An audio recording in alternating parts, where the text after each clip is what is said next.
Pete, I saw something the other day. Grayson Waller was talking about a fight that almost happened in a hotel bar, and he said Grayson Waller. you, Shayna Baszler, and Josh Barnett, Yeah, like yeah. y'all formed this super team to back him up. What happened? It's funny because I saw that it popped up on my social media feed, and one of the comments made me laugh out loud. It said, "The Avengers just casually for me." um, yeah, as I recall, we were at the hotel bar. I think it was WrestleMania in Philly, and we were at the hotel bar, and I think like Grayson Waller had won the tag titles that night or something like that, and I mean, it's Philadelphia. Philly fans gonna be Philly fans, you know. Remember, these are the people that cheered when Michael Irvin got hurt. You know, and I implore all of you to go listen to the Bill Burr Philly rant. You know, like it's legendary. Um, but you know, I think there were some drunk wrestling fans that were hanging out at the bar, and I think they were being a little obnoxious to some uh, female talent or something like that. And if I recall correctly, I think Grayson Waller was just kind of telling the guys like, you know, back off, chill out, or whatever. And they were, Standing up for yeah, yeah, the like, man, ladies. chill out, Okay. man. You know, and I think they got kind of drunk, obnoxious, you know, tried to blow up. And I don't necessarily, I wouldn't call it a fight, but you know, we just saw like, hey, what's going on over here? And we're like, hey, everything all right over here? You know, and it just Josh Barnett and I have a relationship that go way back. Josh Barnett got me started in legit grappling.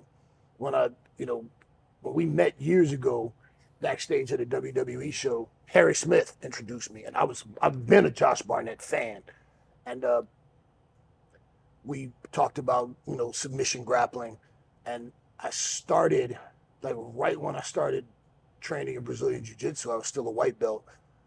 He invited me to come out to California to train, and I remember it was actually funny.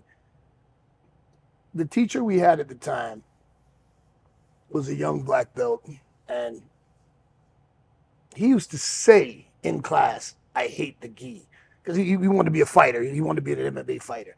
I'm like, you don't say that in class, you know. And he wasn't the best teacher. And uh, this is right around the time. Oh yeah, this is right after I gave my notice to New Japan. Okay. When I started, I just took a year off from wrestling and I just immersed myself in submission grappling. And Josh invited me to come out to California to train with him. And I went and trained with him for a few days. Henner Gracie, who I Oh, knew through his wife Eve Torres, invited me to come to the Gracie Academy. So I think I had like a couple of private lessons with Henner Gracie and an afternoon, 2 afternoons with Josh Barnett. And like the week when I came back to the rest to the jujitsu school, everybody's like, "Dude, you got exponentially better." And I'm training with some of the best people to do this. And Josh and I have always been super cool. I have so much respect for him. He's always been, you know, a good friend through the years. A big connoisseur of bourbon and such. And we and Shayna Baszler came up under Josh. oh, I didn't know Yeah, that. yeah, Okay. she trained under Josh. He brought her up. Um, as a matter of fact, I think she's had a few MMA fights, you know, before, you know, so she was doing pro wrestling and legitimate fighting. So she is no joke. She's not one to be trifled with. And it was just a situation where we're at the bar and we're in our space. We're all comfortable. We're chilling. And these dudes are being dickheads. And it was just like, hey, what, you know, what's going on over here? And and I think Grayson said that once me, Josh, and Shayna walked up, he just went and sat down. He's Yeah. like, yeah, They got this. yeah, I think. And I mean, yeah, to be in a situation like that, I can think of a lot of guys that I'd much rather have Shayna Baszler on my side than some of those guys, you know, because, you know, it is pro wrestling. A lot of pro wrestlers, you know, got some muscles and you know, pretend to be tough on TV, but they're soft as cotton. You know, they can't really fight. If you book them to look strong and, you know, they look tough, but you slap them in the mouth. Hey man, what are you doing? The fuck, bro? Yeah, fuck, bro. You know, like, hey man, I'm supposed to win. You know?